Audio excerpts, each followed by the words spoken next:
is not yet done with you. Once he is done with you, you are going to see the packed life I have. Some of you go through struggles because God is done with you. That's why it's still hustling. You are toiling and toiling. That's why you're crying to people. Once God is going to done with you, when God is going to finish you, you'll never cry tears. You'll never struggle and hustle.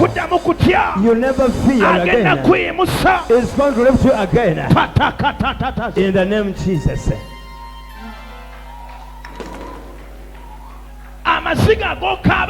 The tears were weeping now. You are crying because God is not dead with you something. The problem you are going through, you are going through because God is not done with you something.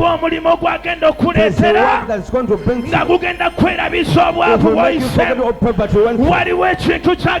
There's something that's going to cause you. It will cause you to forget all sorrows. You are going to stand and say, Ebenezer, atuje wala, from far away.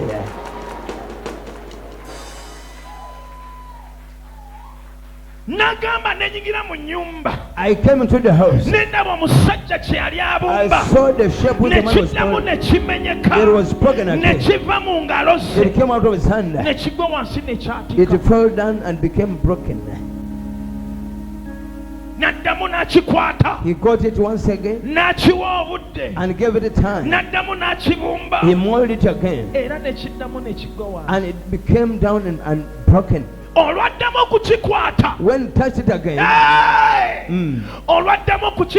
when touched it another time and molded it, he molded a shield. It was the perfect and good. I said, that's what I wanted. That's what I needed. You tonight, no matter when time have been broken, no matter the time of struggle, how many times I've been crying, but for the last time so far, you'll never cry tears. God is going to make you laugh. You are going to laugh. Listen, child of God. This is what happened. Come close. I want to show you.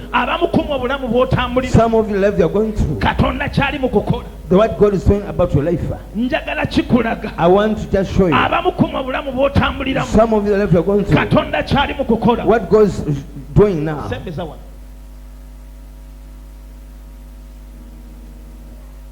Take one. I put down. Give me your ears and eyes. Some of you, this is life we are going through. Take one. Oh, you're in there. And the Bible said the word of God came to Jeremiah. Go slope down the house of the potter and see what he was doing, the works of his hand, the way he does things. And some of you, you are in this place, but you're asking why you think they're not going through. Don't panic.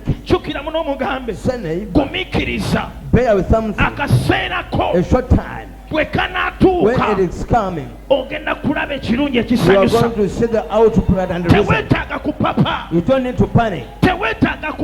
Don't panic around. Tell your neighbor. Don't papa. Don't be papaling.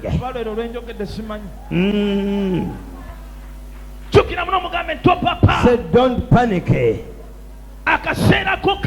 Your due season is coming. I declare upon you tonight. The anointing I'm going through. The 90 days of fasting. Let God bring something in you. I beseech you, God.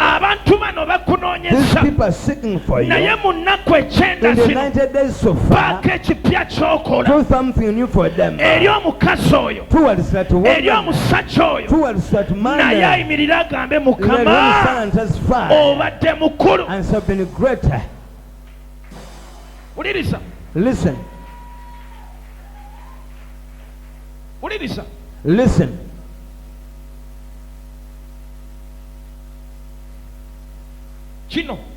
This is what happens in life. The potter gold the clay and put in his hand. He wanted to mold something. I don't know his shape. I don't know the way pot. It was a copper. Perhaps it was whatever it was. It disturbed him. By the time you get a thing out of it, it first disturbed him. He first gave it a time. For people to say so, he gave it a time, ample time. He didn't panic over it. He gave it ample time. Say to your neighbor, God is giving you the ample time. God is giving you enough time. By the time it's finishing, you'll be the perfect person. Listen. At this juncture, there's no person that needs you just because they are still molding you. Say to your neighbor, this person just because they're just begging you. You are not become something desired. It's the blood. They're still baking you. Not the bakery. You are still in a saucepan. They're still baking and baking. You are not become a yeast. You are just a flour. They have not yet mixed to you. That's why you go through hustling and hustling. If a poor person steps on you, a poor person will call you poor. A person without work, it just mocks you. But once God begins with you, ladies and gentlemen, they are going to call you something. Once God finishes you, they are going to see something you have never seen in your life. I pray the mighty God, let God bake you and mix you and make something that take you out. People are going to admire you. It's going to take you out. People are going to impress you. It's going to take you out. And people hate you. They are going to come back to your life. It is happening to you tonight.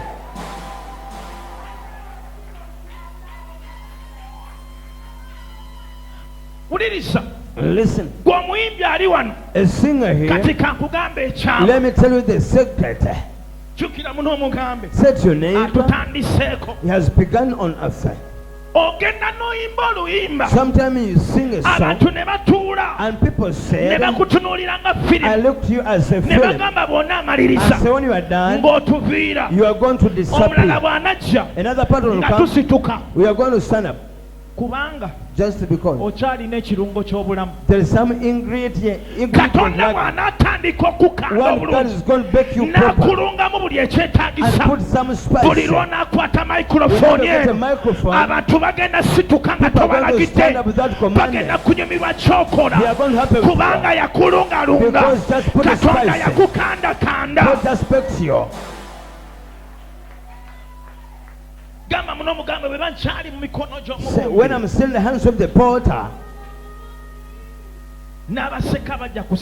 people to mock, they are going to mock me. If you are still in a saucepan, they have not done anything on you. Ladies and gentlemen, words are so many. You are still in this process. Expect a lot of words. ebivumo suubira bingi. Expect a lot of abuses. Abakukyawa basuubire. Expect many people to hate you. Bw'oba okyali mu process. Still in this process. Naye bwe bakutandikako. If they begin onto you, ebigambo by'abantu the words of the children, bitandika okyukamu. they began to change. Ne batandika okyusa. They began to call you something and say, we didn't expect it. Naye kaakati. But as for now, oba tulaba. could I see? Oba tetulaba. Or we don't see. Oba yeye. Is it the one? Oba si Or yeye. is not the one? Nangirira olwaleero.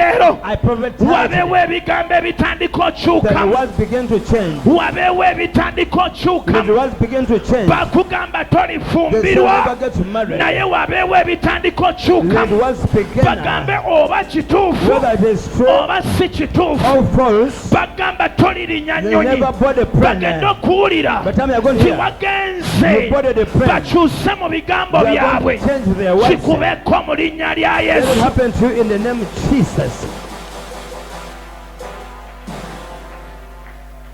Bw'oba okyali wano. If you are still here, Omuyaga gugenda kutomera. storm is going to come your way. Embeera egenda kutomera. Conditions going to come your way. Ebintu bigenda Things kucankalana. are going to be disorganized. Naye bw'onaamala okuva wano. Once you come out of this level, Ogenda tambulira ku you are red going to carpet. travel on level Ogenda tambulira mu bulamu travel in a obweyagasa. happy life, Ogenda tambulira mu ssanyu in a lyokka. joy and joy, Kubanga because eyali the kutandikako one began on you, yamaliriza buli kimu. he finished each and everything on you.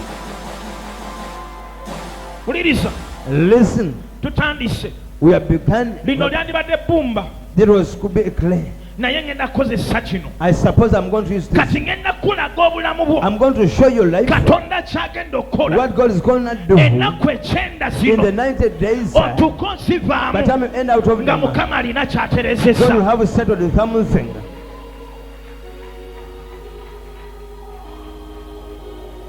Kino This, tonaba kufuuka kino. you have not yet become this. Okyali awo bw'otyo. You are still like a that and that. Abamu ku mu obulamu Some of you, the life bukyali awo mu bbanga. is still like a that. Tebulina gye bugwa. It's not falling somewhere. Naawe tomanyi You gy'ogwa. don't know where you fall. Nabuuza gundi gwani? That's where. What's your name? Oba nzaani? I don't know who I am. Actually, I don't know. Simanyi kikyendi obanza. Be bantu b'osanga ng'atambula. The people you see walk, N'omubuuza gundi olagawa. where are you going? Naye lindako. Mm-mm, Yo wait. bambadde ndagawa.